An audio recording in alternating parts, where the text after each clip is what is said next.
The Samsung Galaxy S25 Ultra deftly manages to meld the consistent Galaxy S series aesthetic with all that made previous Ultras notable, including the S Pen, but this phone is also distinctly different to all previous Ultras thanks to deep and richly baked-in generative AI capabilities. It's a fantastic mix that will please the most ardent Android, Samsung, and Google Gemini fans. Is there such a thing as ultimate phone design? That was my first thought as I held the new Samsung Galaxy S25 Ultra and turned it over in my hand.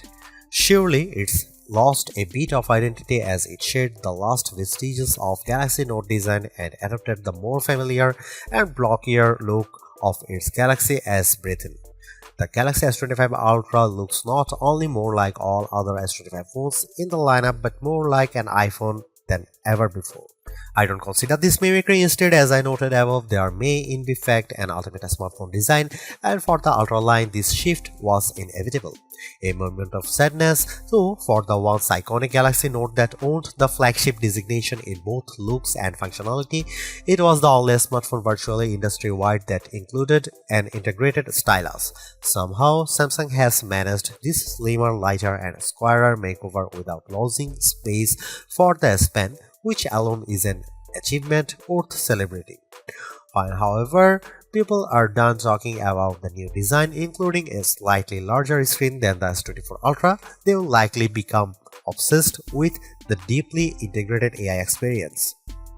With the S25 line, Samsung has effectively blurred the lines between Galaxy AI Bixby's system-level AI actions and Google's Gemini's generative AI capabilities, and Samsung isn't shy about presenting its partners' capabilities. They are accessible through a long press of the power button, and while the connections between Gemini, Google's apps, and Samsung's apps isn't always seamless and automatic, when it works, it's smooth and quite useful.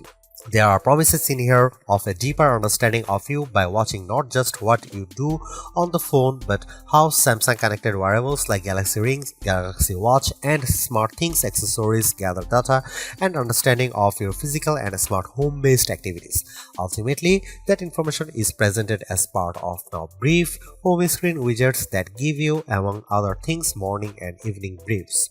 That tracking might sound scary if Samsung hadn't worked closely with silicon partner Qualcomm to ensure that the Snapdragon 8 Gen 8 Elite for Galaxy has a silicon core that's devoted to your personal data engine, and if it weren't for Samsung's liberal use of its Knox security both of the phone and across its ecosystem of devices. In my time reviewing the S25 Ultra, I saw some personal insights in my briefs but not enough for them to be meaningful. I think this is the kind of feature that will bear fruit after weeks of using the phone and essentially training the AI to understand you. AI can be found sprinkled throughout the system, including in photography, which is a good thing since Samsung has done little to upgrade the physical camera array. Of the 5 cameras, only one got an upgrade, the ultra-wide, which is now a 50 megapixel camera. On the other hand, Samsung has upgraded its Pro Visual engine, and as a result, photography is generally even better than on the Samsung Galaxy S24 Ultra. And if your photographic skills aren't up to snuff, you can now ask Gemini to suggest changes based on the quality of your own photos. There are more powerful tools for generating AI images and making AI alterations to existing photographs. Sketch to image is more powerful than ever, and I found that using the S Pen with sketch to image generated incredibly realistic AI editions. Samsung's AI integration also extends to sound. It can recognize music playing in a video or hummed by you, and it's also adept at cleaning up messy audio in videos you shoot. This is a better looking, faster, smarter and longer lasting Ultra than any that's come before it, and it still costs the same $199 US. At a glance, the Samsung Galaxy S25 Ultra camera array looks unchanged from the S24 Ultras, but Samsung has given the array a visual upgrade. All the lenses now appear to almost float above the chassis. It's a neat effect, but for the most part it's a skin-deep alteration, and Samsung has left almost all the camera aspects unchanged. Here is what you will find on the S25 Ultra. You get the same 200 megapixel main sensor, 50 megapixel 5x telephoto, 10 megapixel 3x telephoto, and 12 megapixel front shooter found on Samsung's previous Ultra model. The only new camera of the bunch is the 50 megapixel ultra wide. More pixels here mean better low light performance for ultra wide shots and more detailed macro shots.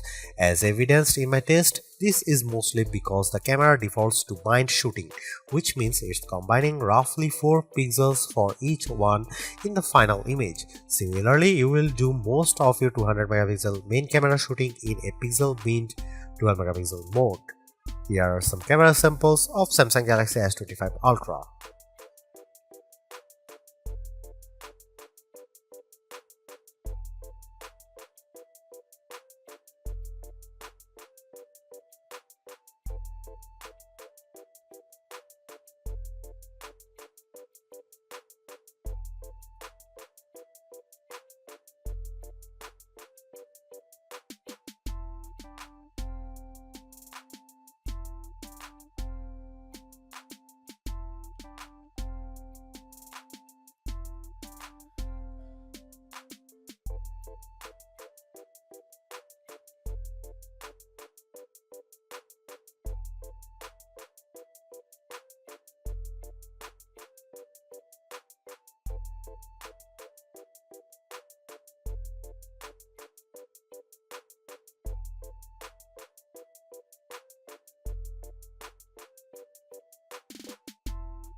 The Samsung Galaxy S25 Ultra is the best Android phone you can buy right now.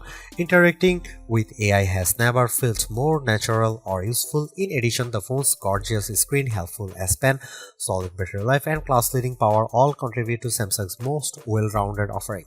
Top-tier cameras with exceptional zoom merely top it all off. You can get a similar overall experience from the Galaxy S25 Plus and the Pixel 9 Pro XL for less money, but with a slightly smaller screen and without the stylus. For anyone seeking the ultimate Android phone too, the Galaxy S25 Ultra is our editor's choice winner.